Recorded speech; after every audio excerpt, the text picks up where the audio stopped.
Mapagpalang araw po mga ka-business namin minamahal. Good morning po mga ka-business. Kamusta po kayo dyan? Sana po nasa mabuti kayong kalagayan mga ka-business. Opo. Yun. As you can see mga ka-business, andito ulit ako sa kusina ng KB House. Yun o. Yun. So, nag-request po si Kuya Dave ng humba po. Humbang Bisaya. Humbang Bisaya. Opo. Ba't may Sprite? Ano po yan? Isa po yan sa sangkap. Ngayon po yung mga sangkap natin. Business. Meron po tayong salted black beans, tausi po mga business, banana blossom, suka toyo, brown sugar, Sprite, at paminta po. At syempre, hindi po mawawala ang ating onion and garlic. So, yun mga ka-business. Samahan nyo po ako mga ka-business para ipagluto po natin si Kuya Dave ng kanyang request. Hindi, akala ko, Han, yung Sprite, kaya mo binili sa akin. May meriendahin mo? Hindi. Akala ko papainin mo lang sa akin. Hindi yun. Mali pala ako mga ka-business. Kung kasama po kasama sa sangkap yung sa ating lulutuin. Yan ha. Yun. So mga ka-business, set ko lang po ito. Camera natin mga ka-business para makapag-ready po tayo. So yun, kakagaling lang po pala namin sa church. Church day po ngayon. At pagka-uwi po namin, pagluluto po natin si Kuya Dave na kanyang request. Kita ka ba yan? Ayusin ko lang po mga ka-business. Tingnan natin kung kita si Vera. So yun mga ka-business. Hugas ko na po itong baboy. Dalawa pong part to. May kasim po at saka may tata. Pinagsama ko po. So, binuksan ko na po yung kalan mga ka-business.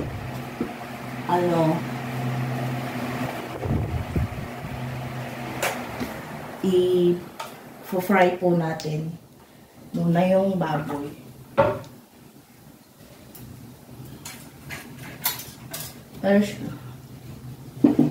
Pero syempre mga ka-business, habang pinapry po natin, mag-ano na po na tayo ng sibuyas bawang. Yun po.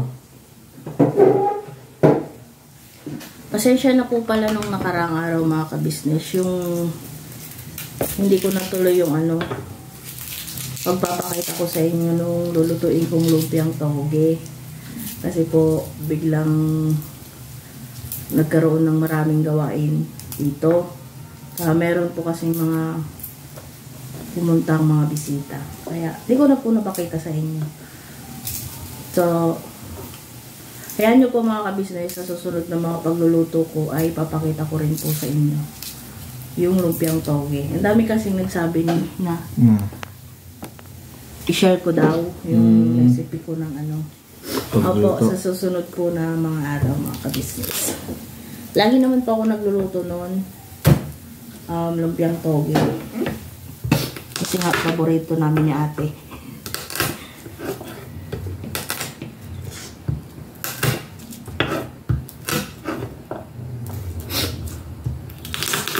Ito po palang lulutuin ko mga ka-business is humbang Bisaya.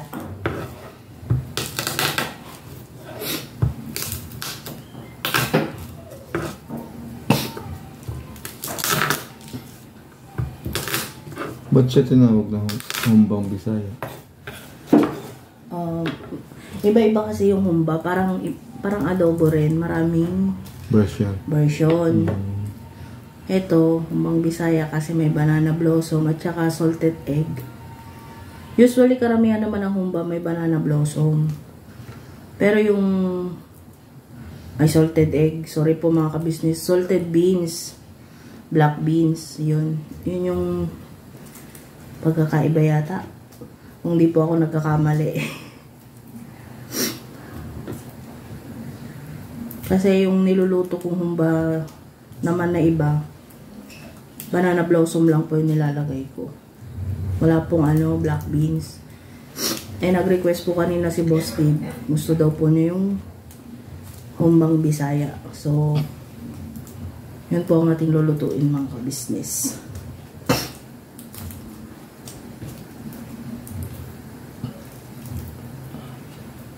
Sunday po ngayon mga ka-business, kaya wala po ang ating mga kapatid na kaguwang. Nasa kanya-kanyang bahay po sila. Baka mga kasama rin po namin nag-church, mga kasabay namin sila.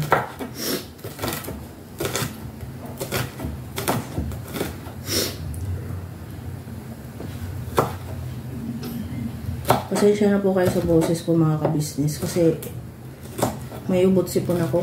Tsaka, yung masakit ang lalamunan niyo. Tonsil. May tonsil po ako. Kaya, medyo po yung boses natin mga ka-business. Pero yun langis pa lang, Han? Wala pang langis yun. Pinainit. Lang yun? Pinapainit ko lang yung kawali. Kasi yun, piprituhin ko. Piprituhin ko po yung karne ng walang mantika para lumabas yung sariling mantika ng baboy. Excuse me. Po mga ka-business, pasensya na po kayo at inuubawin yung lingkod. Hindi may nagtatanong ba't daw lagi kang hindi na nakasama sa vlog natin. Kasi po mga business, syempre po, iisa na lang po yung cellphone na pwede pong ipang-vlog. Kasi po yung po namin, account po namin sa YouTube, isang cellphone lang po. Hindi naman po madalas lagi akong sumasama kay Bella po. Nakakasama man po siya minsan dito mga ka-business. Sumasama naman po siya kila kuya ka-business. Yun. Kaya minsan pag nag-vlog po ako lang. Opo.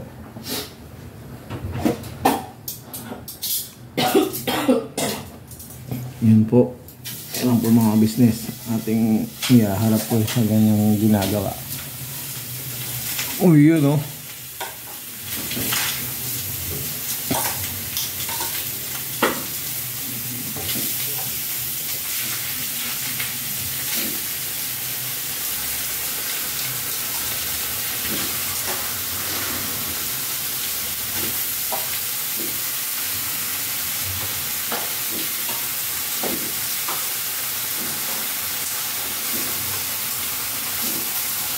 Ibig sabihin, Han, magmamantika yan, magkukuha sa magmamantika yan. So yun mga ka-business. Pinainit ko lang po yung kawali, tapos nilagay ko na po yung ating pork. Papalabasin po natin yung sarili ng mantika bago po natin siya igisa. Yun. Yun. Han, hindi ko kita yung ulo mo. Okay lang yan. Okay lang yan.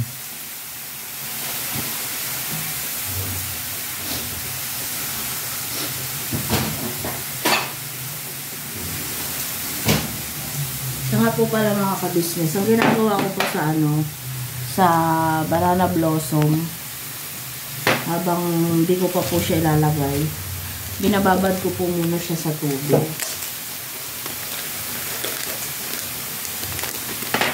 Pati po yung black beans, yung salted beans. Tingnan, Black beans. nakalata ako nga, laging salted egg yung sinasabi mo. Oo nga eh. Namimiss ko na kasi yung salted egg. Ay! Matagal ka na din nakakatikin. Di ba paborito ko yun? Pinapapak ko pa nga. Mamaya gabi, papatikin na yung gitahan. Ay mga ka-business, nilalagay ko lang po siya sa mangkok. Yung banana blossom. Babad po muna natin. Saka po yung salted black beans. Tatanggalin ko lang po yung sabaw. Tapos, babad ko rin po muna siya sa tubig. Para hindi siya ganun kalat.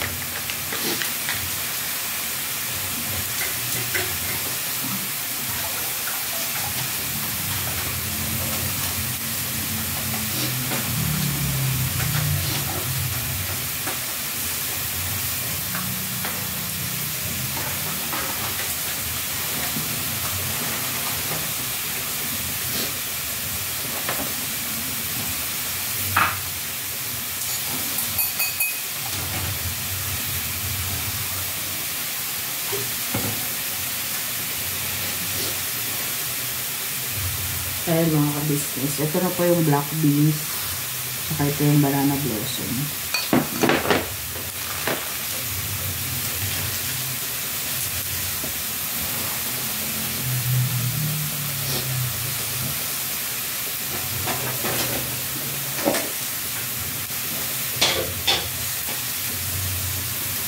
Ayan mga ka-business.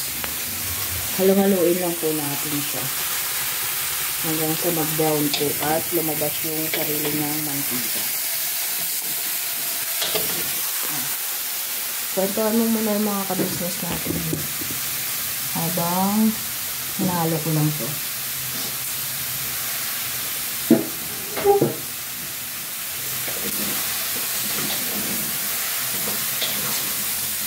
Nga pala, ano po, maalat siya kung hindi tinanggalan sa Maalat siya. Hindi.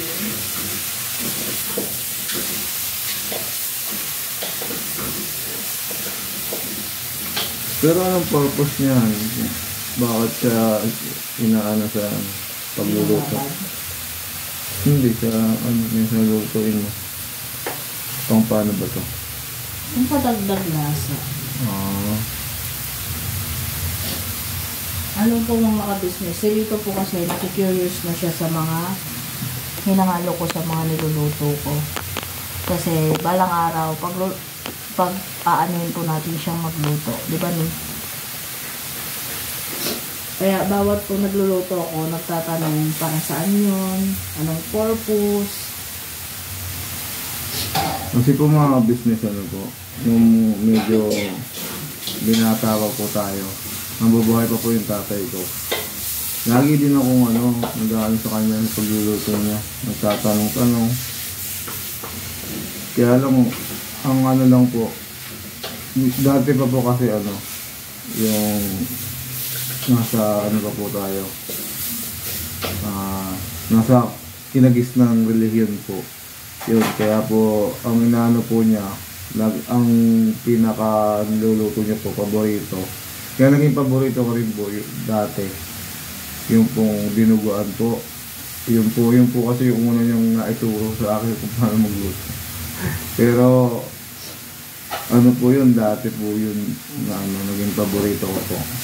Lagyan po natin ng konting asin mga ka-business para magkaroon na po ng lasa yung karne. Konting-konti lang.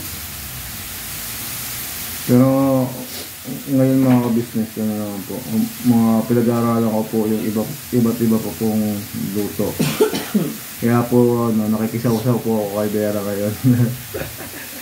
Ano po siya mga ka-business? Nagiging interesado po siya sa mga bagay-bagay na niluluto ko.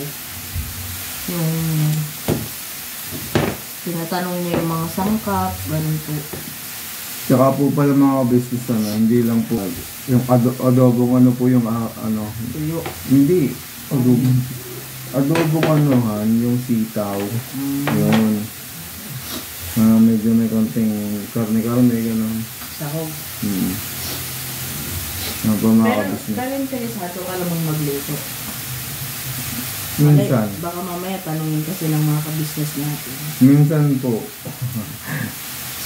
Pero talagang dati, yung tatay ko, pag nagluluto ng iba't ibang putahe, nandun po lagi ako sa paghahanda.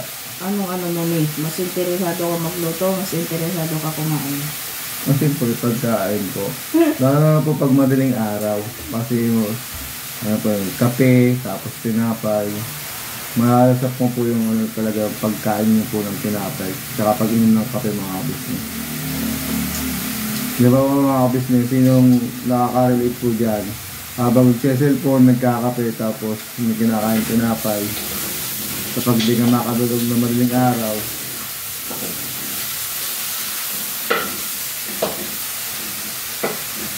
yung tatay ko naman po, masarap po magluto yun.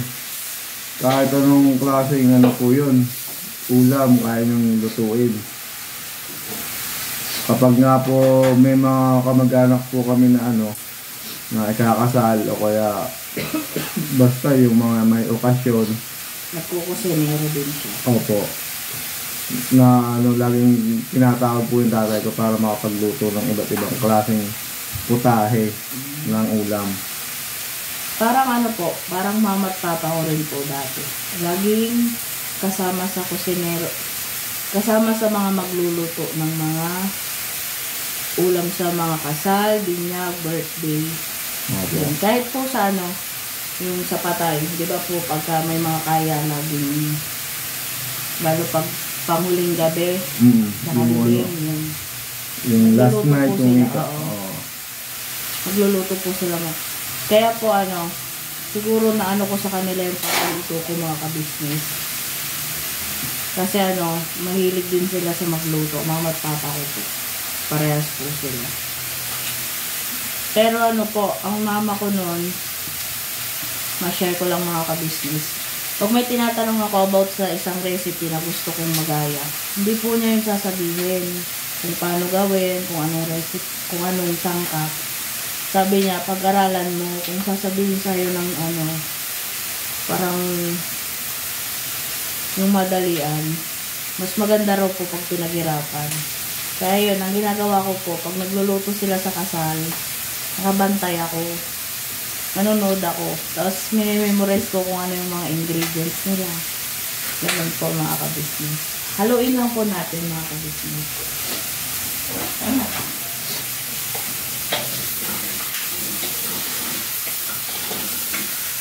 Yung po, tsaka ang nagano na po sa akin na nagturo po ng ibang gawain po. Tatay ko po talaga. Kasi madalas po kasi yung tatay ko po nasa bahay. Kasi may sakit yun po yun eh. May hika po yun. Tapos nitong medyo nasa 70 na yata yan, na-Australia. About sa po, sa bituka po ba mga kabisnes. Ayun po yung naging sakit din ng tatay ko. Pinalingan na po siya ng nung sabi ng doktor 6 to 1 year lang po yung tatagal ng buhay ng tatay namin. Tulong po ng Diyos, naka3 taon pa po siya. Kaya nung nabigla na lang po ako kasi nung umalis po ako kasi at pumunta nga po kay Vera, nakatagkita po ako kay Vera.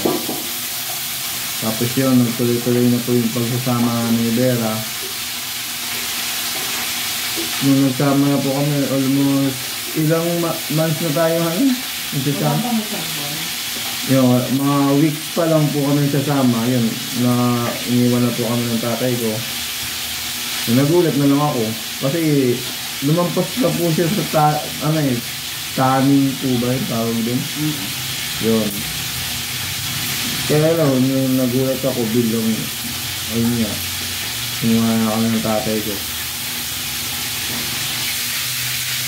Pero naman, awa tulong naman po ng Diyos na bago mawala yung tatay ko, talagang tinuruan niya ako dumiskarte ng ano, yung ika nga hindi umasa sa mga kapatid ko, gano'n.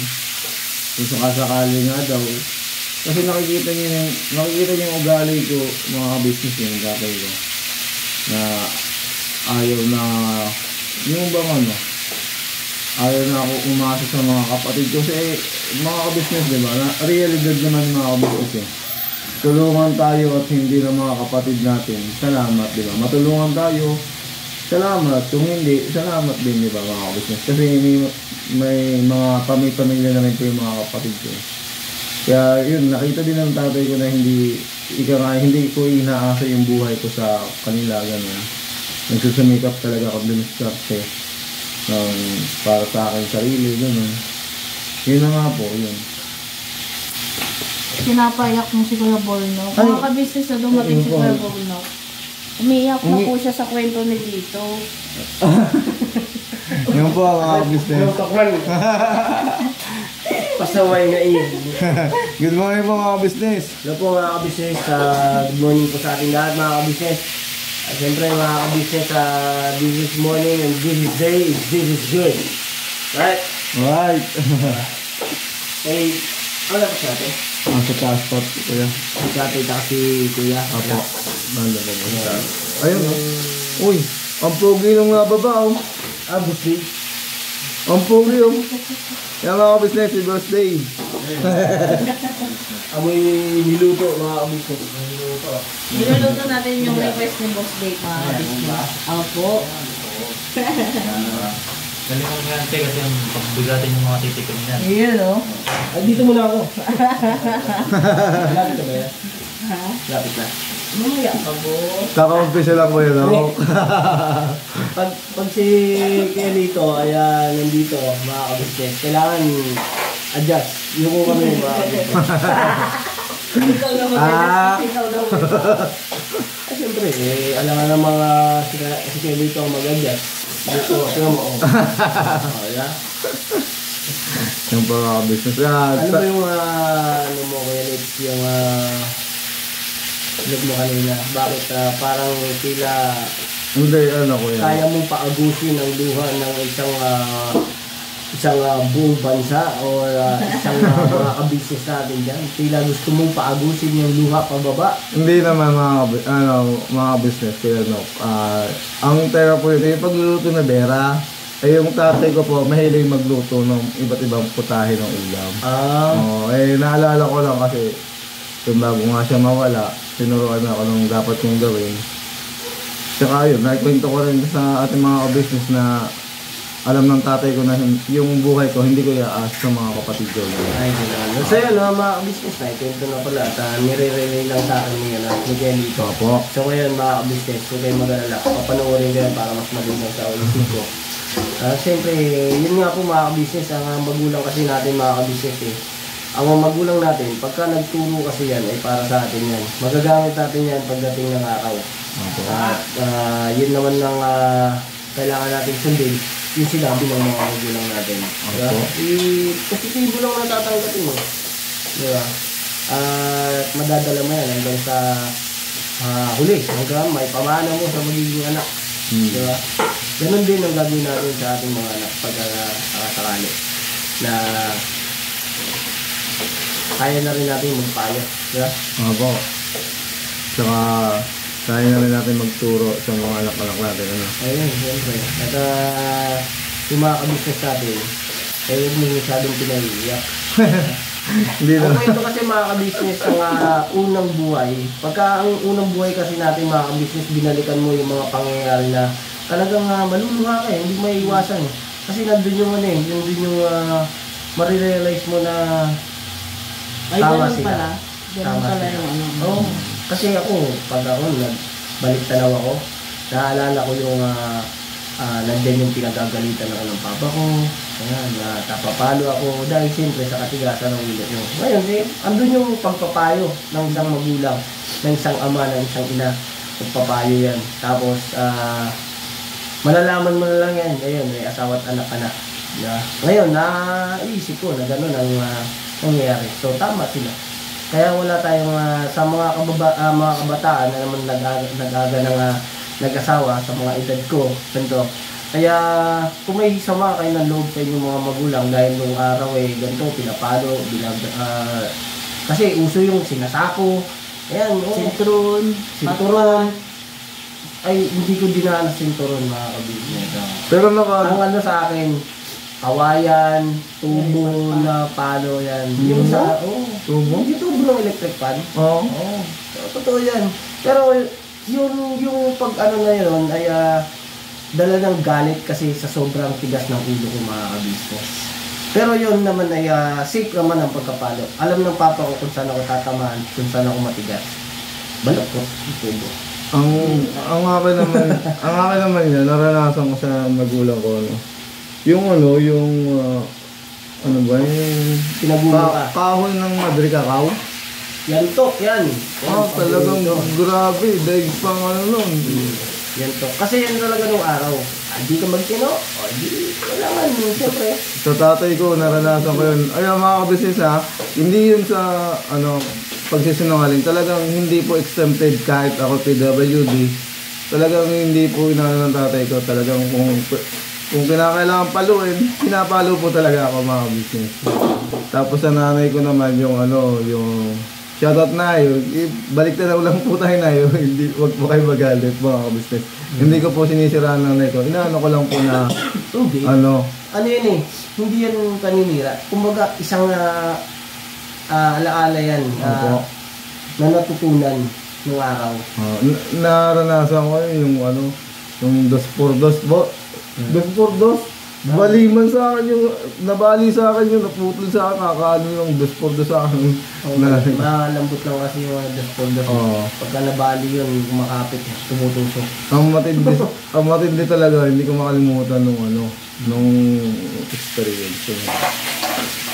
Pero yun, bukod sa tatay ko, yun nga po, maraming salamat din po sa ama dahil napapunta po kami dito sa business house ng kuya ate kasi napakarami pa rin pong kami natututunan kina ate kuya. Lalong-lalo po sa realidad po ng buhay po. Tama. Parang napansin ko Kuya Litz. Ano? Yung pinag-uusapan natin as magulang. Oo. Nag-church ka, no? Oo nga. Tapos na? Kakatapos lang. Ano pala? Yun kasi yung topic sa church kanina.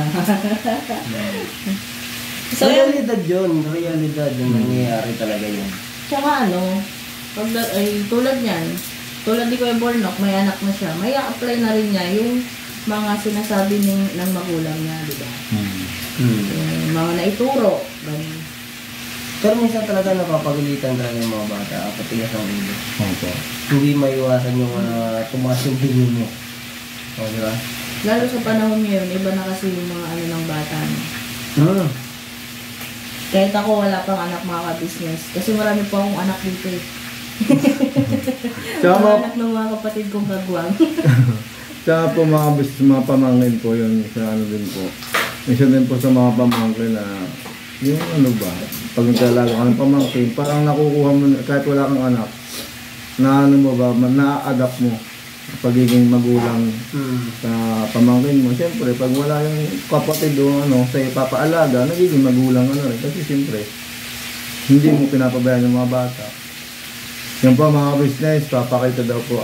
Pasensya na po mga business nasa gaway lang po sa pagluluto. Nagluluto po si Vera, naikwento ko lang po. Hindi mo kasi pwedeng tutok na itutok yan. Siyempre tutukan din yung mukha mo. Ano bang lagay dyan sa niluto? Ito, titignan natin Kuya Bornok. Ito na po, nag-brown na po yung pork. So, set aside na po natin muna. Bago po natin gisahin. Set aside. Opo. Kaya yung camera naka-side ko. O, para kita pa rin kayo. Yun, no? Pwede kaya ako ang plato. Di ba? Wait lang. Pinagmantika ko pa lang to, Kuya. Yes. Alam ko okay na. Dili pa. Nagbubuto na lang si Pera. Hindi kumain na ako. Hindi ka na ako dito kasi. Meron na kong akin dito. Kasi liquid na lang. Mamaya na lang kayo natin. Yun.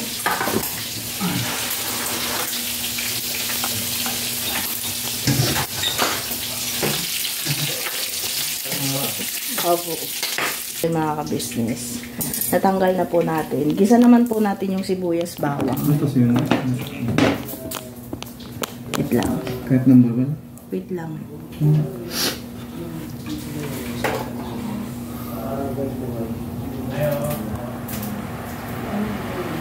So, yun.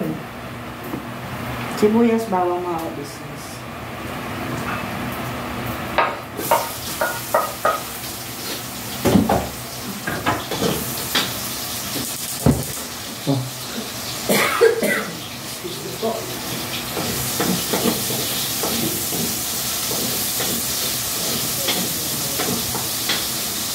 So yun mga ka-business, di na po ako naglagay ng mantika kasi doon na po sa sarili niyang mantika ko binisa. Konti lang naman po yung lumabas ng mantika. Ayun.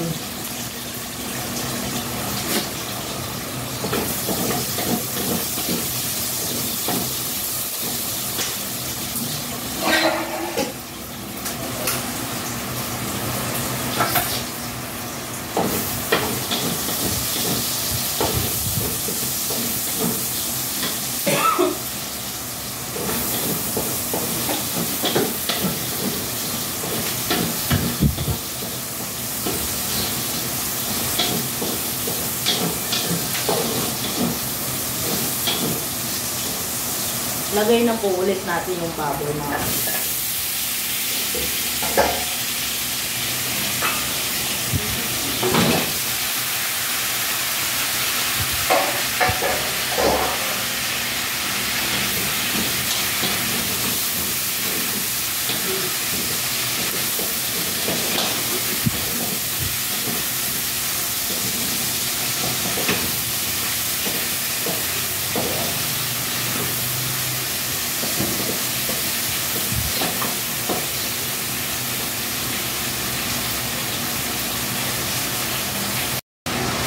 So yun mga ka-business, nilipat ko na po sa pressure cooker. Tapos ko na po kasi siyang timplahan. So, igisa. Titimplahan na po siya natin siya ngayon. Lalagay ko na po lahat ng sangkap bago po natin siya takpan.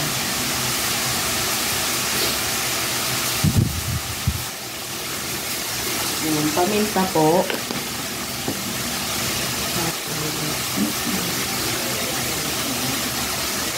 Bay leaf, laurel mga ka-business.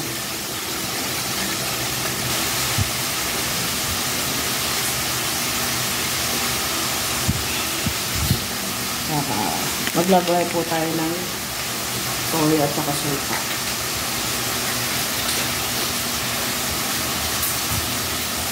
Tansyahan lang po ako maglagay mga ka-business. Depende po yung sa dami kasi ng lulutuin ninyo.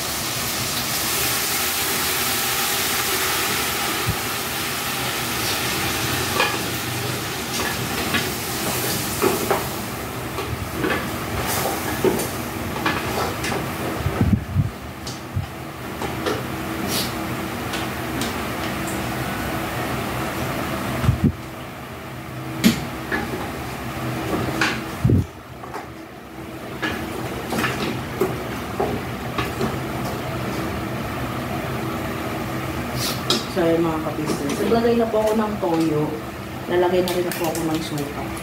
Suka po, konti lang po nilalagay ko. Tsaka, maglagay na po tayo ng brown sugar.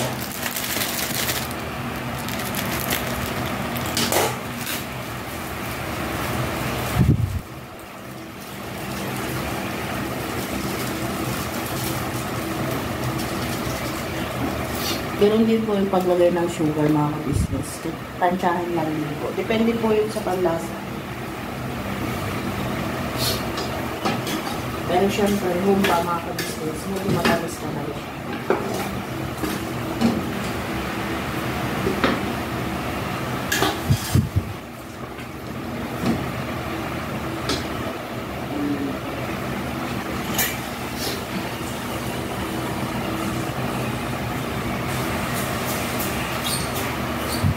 Magdagdag na po ako ng tubig.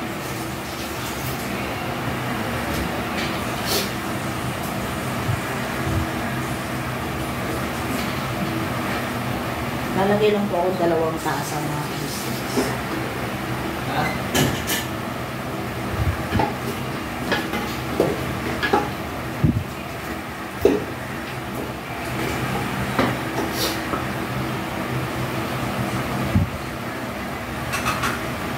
Saka syempre, maglagay po tayo ng Sprite po nilalagay ko mga ka-business. Yung iba po pineapple. Yun nga, kanya-kanyang gusto po kasi yung pagsa. Ilalagay. Pwede rin po pineapple, pwede rin po Sprite or soda.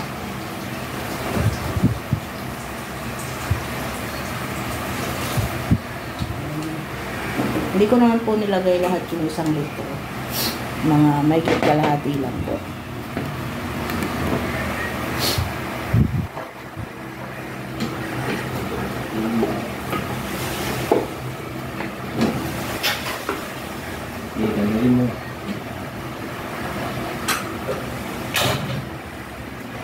Uwi mo na ako ngayon. Hindi ko na. Kaya syempre mga business, maglalagay po akong konting veggie. Konti na lang po ito.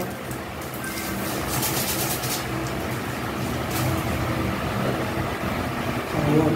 Balikan ko na lang po kayo mamaya after 35 to 40 minutes mga ka-business. Siya nga po pala mga ka-business, gusto ko lang pong linawin o sabihin sa inyo na yung pagluluto ko po ng humba ay based lang po sa alam ko. Baka po may mga alam pa kayo na suggestion or maituturo sa akin, paki-comment naman po para may matutunan pa akong mga ibang bagay or mga ibang sangkap na nilalagay lang ninyo pagka nagkukumpra po kayo mga ka-business. Yun lang po. Maraming salamat po. Yun po ay luto. Version ko lang. Pero parang Bisaya style. Yun mga ka-business. So yun mga ka-business. Habang pong pinapalambot natin yung ating humba, ay magliligpit na rin po tayo ng ating mga ginamit. Para malinis na po agad yung kusina natin. Ayoko po kasi ng ano mga ka-business. Yung pag nagluluto, ay lahat ng nagamit, itatambak pa. Ako po kasi habang ano mga ka-business, habang nagluluto, nililigpit ko na po agad.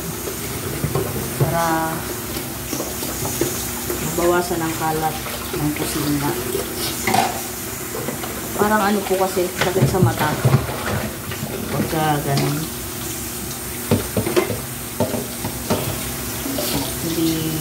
Para sa akin lang po mga kapatid.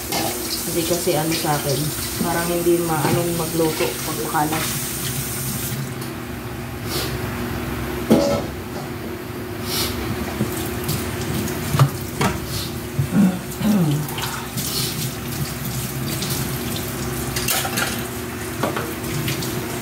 Siya nga po pala mga ka-business. May nagtatanong pong ka-business natin. Ba't daw dito ako sa loob nagluluto? Eh, may dirty kitchen naman doon si ate. Ano po kasi mga ka-business, doon eh, ang niluluto na lang po namin ay yung, kunwari, mga pritong isda, tuyo, mga ganun mga ka-business. Kaya, dito na po kami magluluto.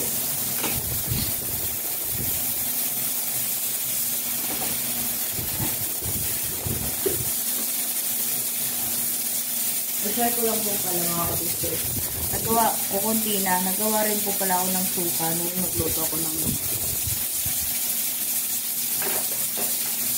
para masarap po yung ating luluto. Nagawa din po ako.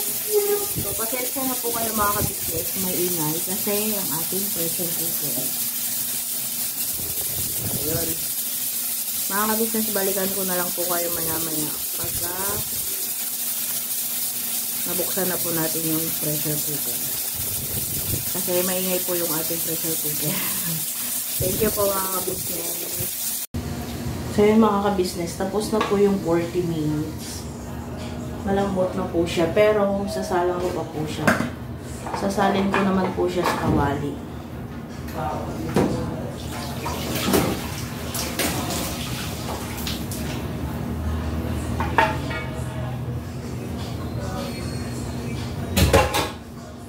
Dito naman po natin siya papatuloy.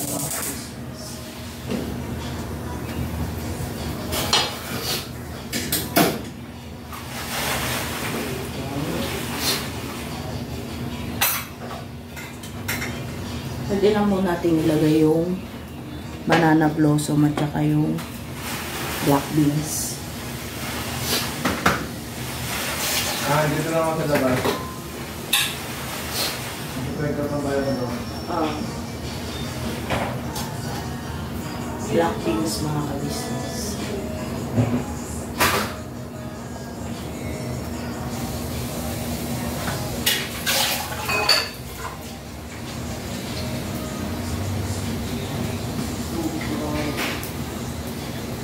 At yung banana blossom po. Yun.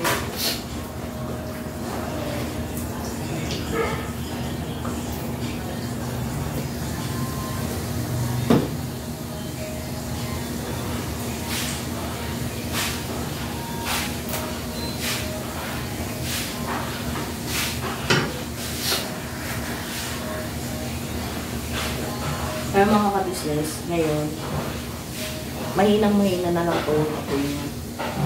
Kasi, kumbaga napatuloy na lang po natin yung sabaw. Titikman po natin mga ka-business para kung may dapat i-adjust.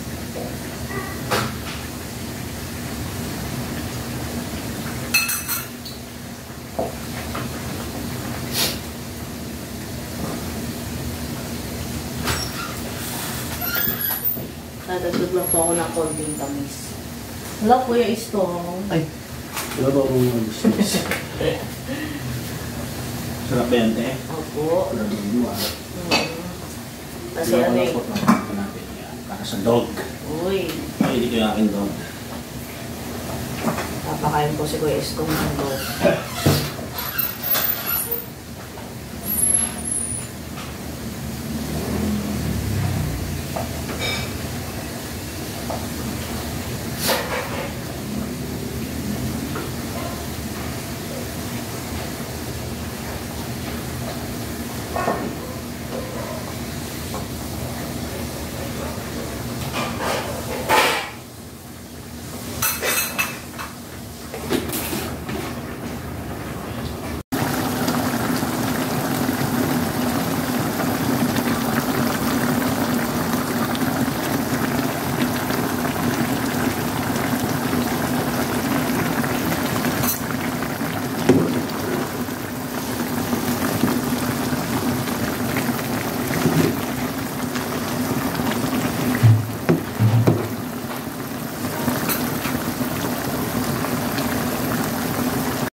So, ayun mga ka-business, tapos na po ang ating humba.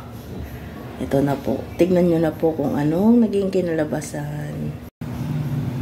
Yun. Humba Bisaya. Yan po. Thank you po. So, ayun mga ka-business, hanggang dito na lang ulit tong vlogs na to. Sana po hindi kayo magsawa sa pag-support sa amin mga ka-business. Syempre, wag po natin kakalimutan ang ka-business official po, Papa Dins TV, at syempre ang ka-business family mga ka-business. Sana po hindi rin po kayo magsawa sa mga video na i-upload ko. Sana po patuloy nyo pong suportahan.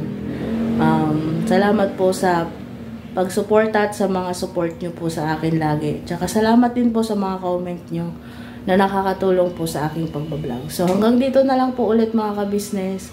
Birabanat lang po mga ka-business. Never say goodbye. Tomorrow is another day. Birabanat.